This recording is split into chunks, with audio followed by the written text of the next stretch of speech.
Okay, so this is the red blood cell. ठीक है, अब रेड ब्लड सेल के सरफेस पे कई तरीके के अलग अलग एंटीजन पाए जा सकते हैं। ठीक है, जैसे अगर एंटीजन ए है तो ब्लड ग्रुप ए होता है, एंटीजन बी है तो ब्लड ग्रुप बी, कोई भी एंटीजन प्रेजेंट नहीं है तो ब्लड ग्रुप ओ होता है। उसी तरीके से एक एंटीजन आर एच भी पाया जाता है ह्यूमंस में, जिसका नाम आर एच क्यों पड़ा, क्योंकि रेसस मंकी में डिस्कवर हुआ था इस वजह से।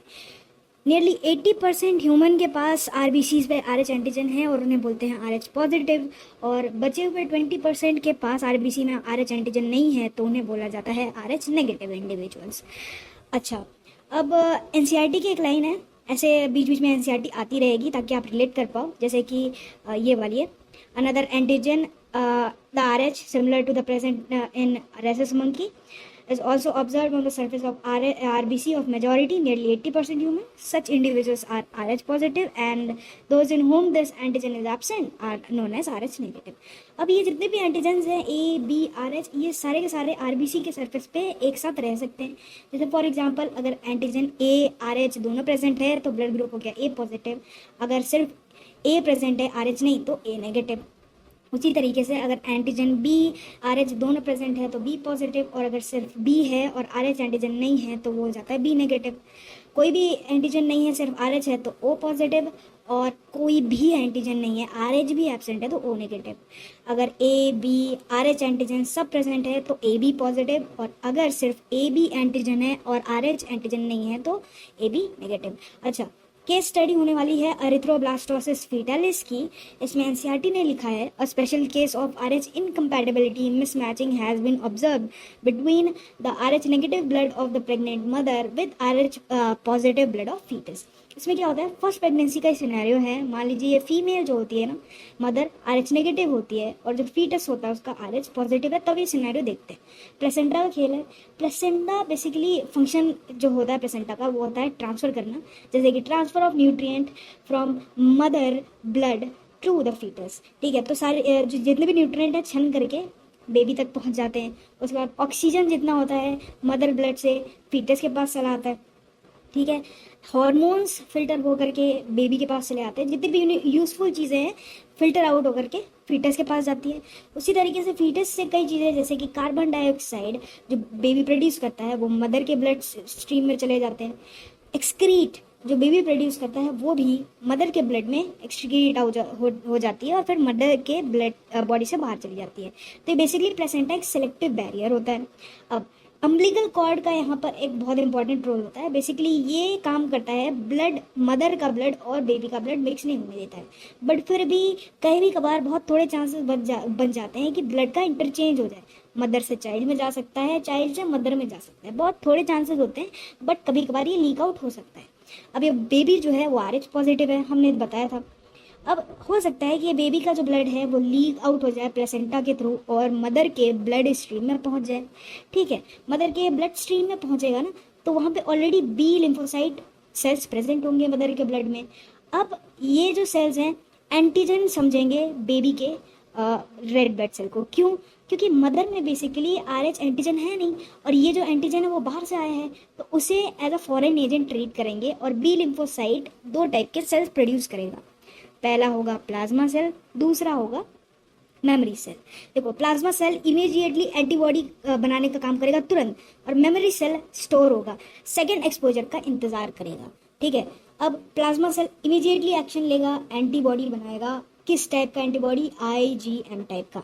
अब जो एसआईटी लिखती है an RH negative blood person if exposed to RH positive blood will form specific antibodies against the RH antigen, therefore RH group should be matched before transfusion।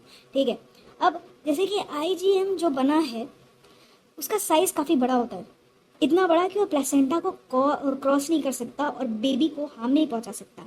भाई वो प्लेसेंटा ही नहीं क्रॉस कर पाएगा, फीटस में पहुंच ही नहीं पाएगा, तो एंटीजन को ख़त्म भी नहीं कर पाएगा। ठीक है, एनसीईआरटी लिखती है RH antigen of fetus do not get expose to RH negative blood of the mother in first pregnancy as the two bloods are well separated by the placenta. However during delivery of the first child there is a possibility of exposure of maternal blood to small amount of RH positive blood from the fetus. In cases, the mother start preparing antibodies against RH antigen in her blood. Basically चीज़ें ऐसे चलती है ना कि अभी जो मैंने scenario बताया वो भी होता है, बाकी एक और सिनेरियो होता है कि प्लेसेंटा जब रप्चर होता है पार्चुरेशन के दौरान, तब भी हो सकता है कि बेबी का जो ब्लड है स्मॉल अमाउंट में मदर के ब्लड में चला जाए, तो भी चीज़ें वैसी चलती हैं। ठीक है, एक बार मदर के ब्लड के अंदर RH एंटीजन चला गया तो चीज़ें सेम चलेगी, बस उसके होने के 2 तरीके हैं। अच्छा, रिजल्ट क्या निकलेगा इसका?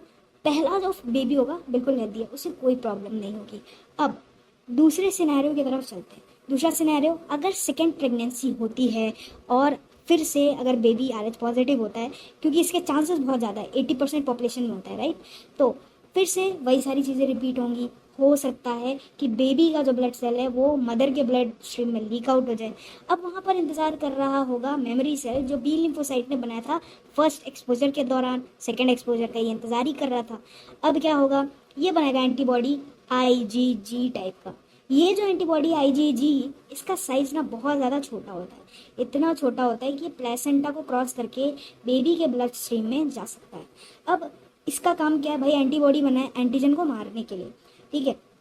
तो ये एंटीजन यानी RH एंटीजन को मारेगा। RH एंटीजन है हमारे बेबी के रेड ब्लड सेल के ऊपर, तो यानी रेड ब्लड सेल को ये ख़त्म करने लगेगा बेबी के।